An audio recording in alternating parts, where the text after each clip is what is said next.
Unlock the unknown. I won't accept it, what the skeptics even have to say. The disconnected made a record and it's so cliche. So much evidence is building up in our possession. So many elements come code the answer to this question. From the page of myth to actuality, to unlock a locked door, where's the magic key? Unlock the unknown. So get inside your soul and dig a little deeper. Unlock the unknown. Discovering the truth will make you feel freer. Like a raging bull gives pain. These mysteries are hurricanes. The truth you seek is unbeknown. Unlock the unknown. You have 77 counties in Oklahoma because reports in them, and 66 counties. Cheyenne Indians call it Maps of Vista, meaning giant monster. These are some of the best cast footprints that I've seen in a very, very long time. North Canadian River Project. We basically focus our investigations on the North Canadian River or central Oklahoma.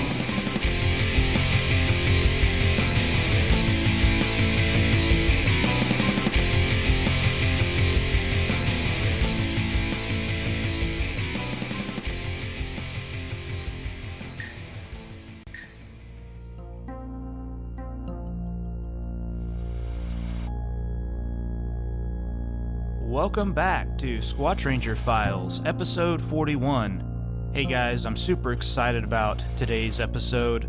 I've got my first Bigfoot sighting report from the state of Oregon that will go into my Squatch Ranger Files Bigfoot sightings database. And also, I've got a great report from Northwest Oklahoma, which I always get excited to get sighting reports from Northwest Oklahoma because that's the part of the state where the least reports come from, and so I always think it's great. It is a Class B, it's not a Class A, but still, nonetheless, I'm very excited to get the report. So, without further ado, here is Squatch Ranger Files, episode 41.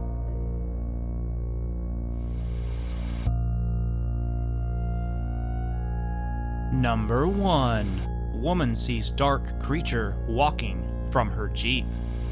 July 2020. Yamhill County, Oregon. Class A daytime sighting. Saw one once. It was about 4 months ago, up off Baker Creek Road in Oregon. It was about 10:30 a.m. and had just stopped raining. Never want to see it again. It was terrifying. I had an obsession with Bigfoot until I saw one. I am a Christian, and I asked God to show me what it is. Finally, He did. It crossed the road toward a dead-end gravel logging road right in front of my Jeep. It walked next to a downed tree I drove under, and it was taller than the tree. It was pitch black with the shiniest, smoothest hair. It moved very fluid-like, not animal-like. At first, I thought it was a very tall man, with black on, and soon realized it was not. It made me physically sick, and I threw up, and was overtaken with fear.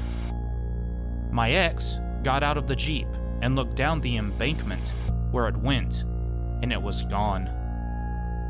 The ferns were pushed aside. It looked like from hands. We went back a week later to get a better look, and there was a ledge down there that he was most likely hiding on. I have to say, I believe it is a demonic manifestation, not a real animal. I got my answer that day, and I no longer seek Bigfoot. The Nestucca Byway has old logging roads, and Baker Creek Road is the same. The woods here have a different feel. I know which ones are good, and which ones I will never set foot in. The sighting is a place I'll never go again. I believe people who say they thought it was a man in football padding. That is true, and something I think only real witnesses would know. I saw the side, but it was so dark I didn't notice it until it was almost across the road and next to the tree. I saw the side of his head, shoulders, and legs. His shoulders were so massive. And what's weird is the condition of the hair was immaculate, like almost not real. It's a very eerie feeling, never a good one. I believe this being is behind a lot of disappearances in the forests. Again, we saw exactly where it walked, and not a single track. It was like it was floating almost. I actually have pictures of the exact location, included in this report. My ex stopped where it was, and I started crying. He looked like a midget next to whatever we saw walk there. I then knew it was impossible to be a bear or a human. It had to be 8 to 9 feet tall, but the girth of it was mind-blowing. I heard something interesting too, that most sightings are in or near a logged clear-cut. Mine was right by one as well, and up pretty dang high on the hill. I spent a lot of time exploring the woods in my Jeep. I take all of the old logging roads. I just found a poacher camp yesterday and turned it in. I love the woods, but this thing I saw makes me scared of them.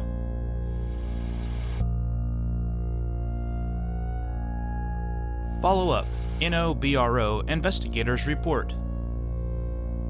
I spoke with the witness via the internet. The witness in this account is a Christian who followed the Bigfoot phenomenon closely. She stated she asked God to reveal what type of being Bigfoot is, such as an animal, a primitive human, a spirit of some kind, etc. The witness believes God revealed what a Bigfoot is to her through this experience. She believes Bigfoot to be a spiritual manifestation associated with evil. This experience moved her so much, in such a way, that she actually vomited on the side of the road from feelings of fear and discomfort. The witness provided some photos in this report that show the exact sighting location in Oregon. In her report, she stated the creature was taller than the downed tree that her Jeep was able to drive under. Using the tree as a reference point, the witness concluded that this thing was not a person. The height and massive size was bigger than human proportions, leading the witness to rule out a human in dark clothes. This area of Oregon is heavily forested and could easily support a Sasquatch with enough cover to hide, sleep, and hunt for food. After this experience, the eyewitness does not want to pursue any more knowledge concerning Bigfoot. This case is now closed.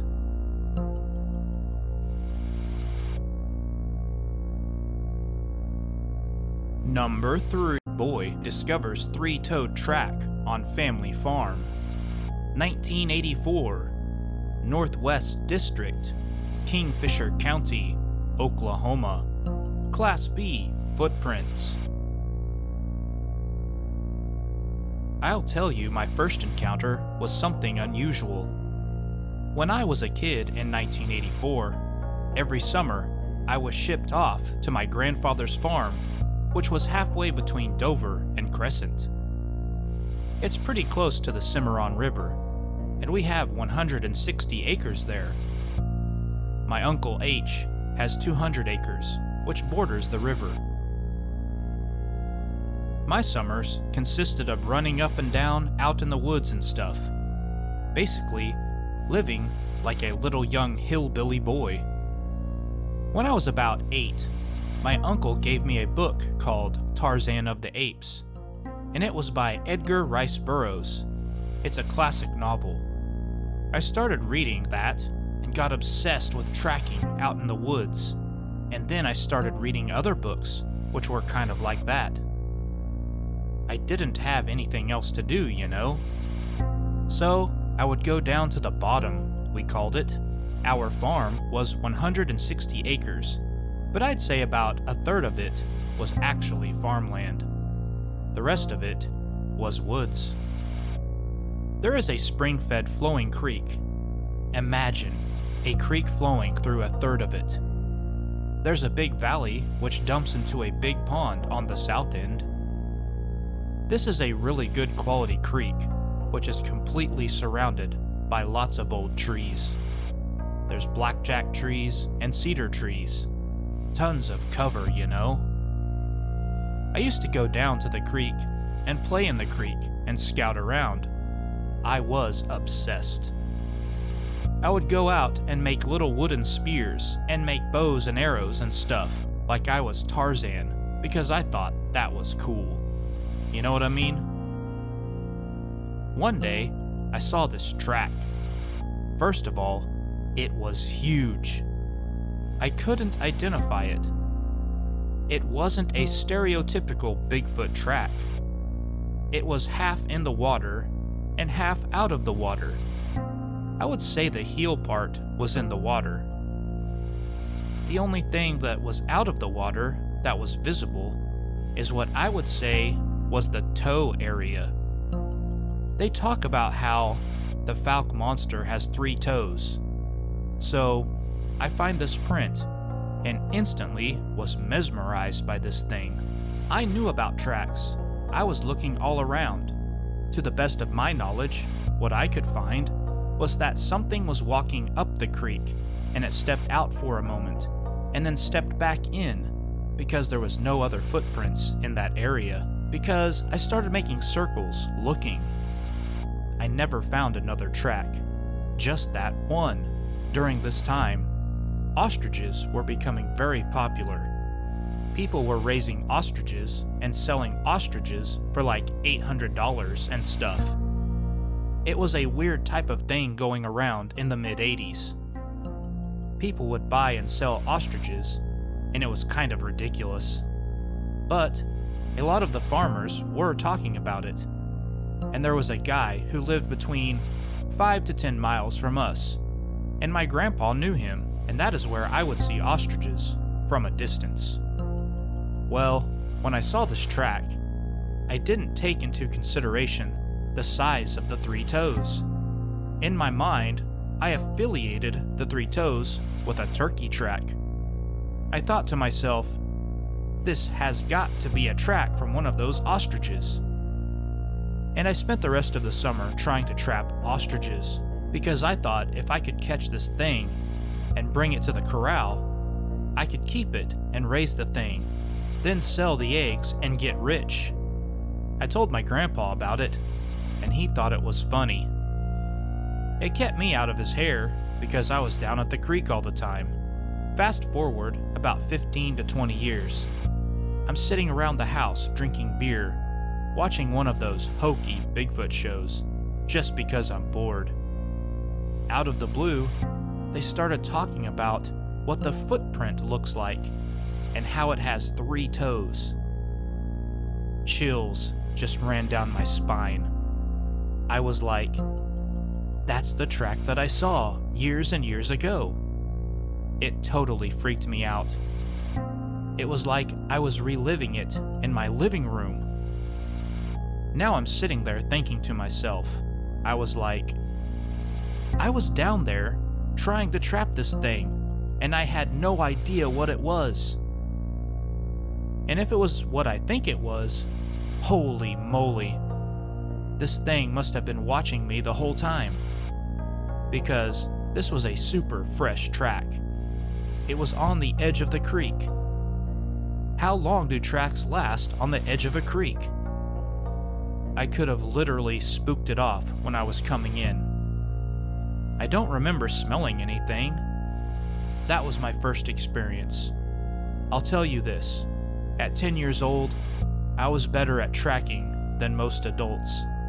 I was probably better back then versus how I am now, and I'm still pretty decent. Follow up, NOBRO's investigators report. I spoke with the witness over the phone. The witness shared a few more stories of possible Bigfoot activity on his family farm. I can remember as a boy, 2 or 3 times, when all of the cattle would come up out of the field, and they would be in the corral, and we were like, it must be one of those cougars running around, scaring all the cattle. But now looking back, I'm wondering if that is what it was. There was another night when I was a boy. The big thing was that you did not forget to turn the lights off in the barn at night. Grandpa would look out the window and see that the lights were still on. I must have left the lights on. He said, "You gotta go turn the lights off in the barn." I remember one night, I was walking down there, and there was no wind, which was unusual for that area, and that's when I got the heebie-jeebies. Keep in mind, I had done this 1,000 times before. I forgot all the time. I was just like, oh my gosh. I was tempted to go get Grandpa to go down there. No, he's going to get on to me. So finally, I ran as fast as I could to go turn the lights off. So now I'm starting to wonder what that was. That was like my senses kicking in. People say you can sense that stuff when danger is around. But I was a kid, so I don't put a whole lot of merit in that. But this type of thing happened several times over a period of years. Another time, on our family farm, my brother and I were camping out. My brother approached me and said, "You gotta come check this out." He wanted to know what I thought and get my initial reaction. We go down to this little valley. There's a little game trail that runs beside the valley. We get down there, and there's this little raccoon, or what's left of one. It basically had its head twisted off. The skull is still in it. Something skinned that coon, ripped the skin off, twisted its head, and ripped the skin off of it. We looked all over for tracks and didn't find a single track. I never in my life heard of any animal that would remove the skin before eating. Further, in our conversation, the eyewitness and I agreed that this could have been a pattern that was reoccurring through the years, possibly suggesting that if this activity was in fact from a Bigfoot, this might be the time of year when the creatures are on the move, following the river systems through this portion of Oklahoma. The eyewitness could not give a specific time of year other than this activity would occur during the months he was out of school. This might lead us to believe they are on the move during the summer months. But no trace evidence was collected from these encounters, other than the eyewitness seeing the three-toed track. No pictures or measurements were taken of the track, as the eyewitness was a boy who passed the track off as a loose ostrich in the area from a neighboring farm.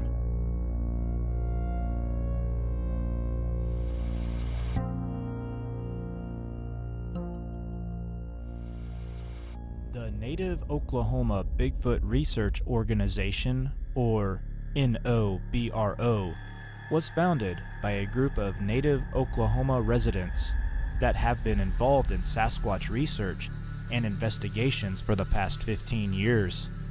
These investigators and researchers come from all walks of life.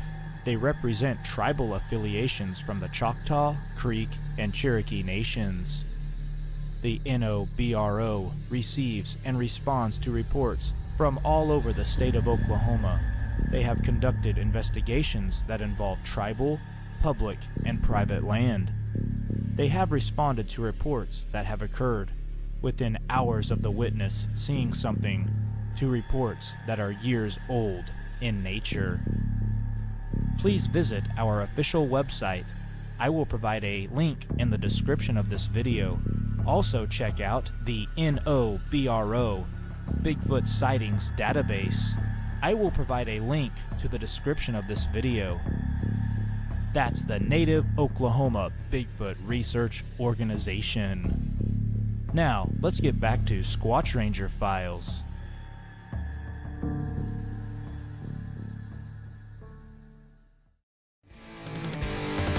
Unlike the unknown. I won't accept it what the skeptics even have to say. They just